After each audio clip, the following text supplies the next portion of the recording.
ഹാജരായ ശേഷം നടൻ മണിയമ്പിള്ള രാജു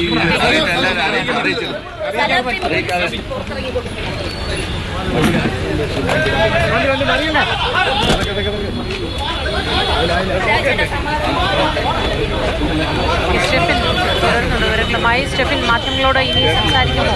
സ്റ്റേഷനിൽ എന്താണ് സംസാരിച്ചത് എന്ന് വ്യക്തമാക്കുമോ? സാധ്യതയുണ്ടോ?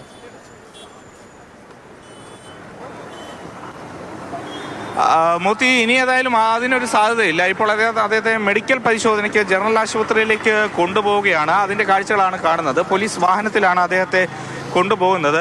ഇനി മെഡിക്കൽ പരിശോധന പൂർത്തിയാക്കിയ ശേഷം വീണ്ടും സ്റ്റേഷനിലേക്ക് എത്തിച്ച് തുടർ നടപടികൾ ഉണ്ടാകും. അതിനുശേഷം അദ്ദേഹത്തെ വിട്ടയക്കും, അല്ലെങ്കിൽ സ്റ്റേഷൻ ജാമ്യത്തിൽ വിട്ടയക്കും എന്നുള്ളതാണ് നമുക്ക് ഈ ഘട്ടത്തിൽ മനസ്സിലാക്കാൻ കഴിയുന്നത്. മെഡിക്കൽ പരിശോധനയ്ക്ക് വേണ്ടി അദ്ദേഹത്തെ ഇപ്പോൾ പോലീസ് വാഹനത്തിൽ കയറ്റിയിട്ടുണ്ട്. നേരെ ജനറൽ ആശുപത്രിയിലേക്കായിരിക്കും കൊണ്ടുപോവുക. പോലീസിൻ്റെ വാഹനം ഏതായാലും മുന്നോട്ടേക്ക് നീങ്ങിയിട്ടുണ്ട്. ഇപ്പോൾ നിലവിലൊരു പ്രതികരണത്തിന് യാതൊരു തരത്തിലുള്ള സാധ്യത ഇല്ല. ഇനി ഒപ്പം തന്നെ അദ്ദേഹത്തിൻ്റെ അപകടമുണ്ടാക്കിയ വാഹനം, പോലീസ് വാഹനം, അദ്ദേഹത്തിൻ്റെ വാഹനം ഇനി ഇങ്ങോട്ടേക്ക് കൊണ്ടുവരും. ഇപ്പോൾ ജനറൽ ആശുപത്രിയിലേക്ക് അദ്ദേഹവുമായിട്ട് പോലീസ് വാഹനം പോയിരിക്കുകയാണ്. വൈദ്യപരിശോധനയ്ക്കായി മണിയമ്പിള്ള രാജുവിനെ ജനറൽ ആശുപത്രിയിലേക്ക് കൊണ്ടുപോയിരിക്കുകയാണ്. ഇനി അപകടമുണ്ടാക്കിയ വാഹനം കണ്ടെത്തണം, ഹാജരാക്കണം തുടങ്ങിയ നടപടികൾ ഉണ്ട്.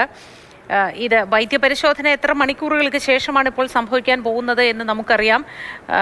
ഇനി മദ്യമോ മറ്റെന്തെങ്കിലും തരത്തിലുള്ള ലഹരിയോ ഉപയോഗിച്ചിട്ടുണ്ട് എങ്കിൽ അത് കണ്ടെത്താൻ എത്രത്തോളം സാധ്യമാണ് എന്നതും സംശയകരമാണ്.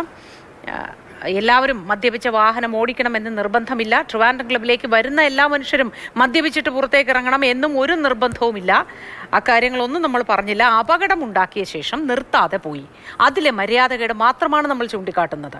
അത് മണിയമ്പിള്ള രാജു എന്നല്ല, ഏതൊരു പൗരനും ബാധകമാണ്. അപകടമുണ്ടാക്കിയ ശേഷം വാഹനം നിർത്തി കാര്യങ്ങൾ അന്വേഷിക്കുകയും നിയമവിധേയമായി കാര്യങ്ങൾ ചെയ്യുക എന്നത് ഒരു സാമാന്യ മര്യാദയോ മനുഷ്യത്വമോ ധാർമ്മിക ബോധമോ ഒക്കെയാണ്.